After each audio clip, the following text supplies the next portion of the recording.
সবাই একটা করে পোল বেছে নাও, সবই একই রকম, একটা বেছে নাও। সবই একই রকম। আমাদের কি এটা চড়তে হবে? আমি এই পোলটাকে দেখেই বুঝতে পেরেছিলাম এটা আমারই পোল। কিছুক্ষণের মধ্যেই আমরা যখন স্ট্রং গেম শুরু করব, তোমরা সবাই খুঁটিগুলোকে জড়িয়ে দাঁড়াবে, আর তোমাদের মধ্যে প্রথম যে 6 জন মাটি স্পর্শ করবে তারা এলিমিনেট হয়ে যাবে। প্রথম যে 6 জন মাটি স্পর্শ করবে তারা এলিমিনেট হয়ে যাবে। আরে জুতোগুলোর জন্য এটা অসম্ভব ভাই। হ্যাঁ ঠিক আছে, সবাই পোল ধরে দাঁড়িয়ে পড়েছো, আর আমি এখনই দেখতে পাচ্ছি অনেকেই পরিশ্রম করতে শুরু করে দিয়েছে। ও না, আমাদের প্রথম জন আউট হয়ে গেল। তো করবো না। আরে না, আরেকজন এলিমিনেট হলো।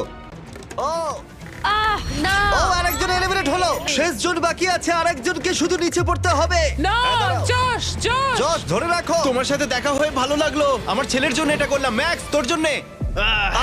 না ভালো খেলেছো, তোমরা চেষ্টা করেছো। খেলাটা শেষ হয়ে গেল, কিন্তু তোমরা ভালো চেষ্টা করেছো। এটা তো দারুণ ছিল। আমি তোমাদের সকল স্মার্টিসদের একটা কথা বলতে চাই, কালার ব্লক তোলার থেকে এটা অনেক বেশি কঠিন। সবাই গুড বাই জানাও।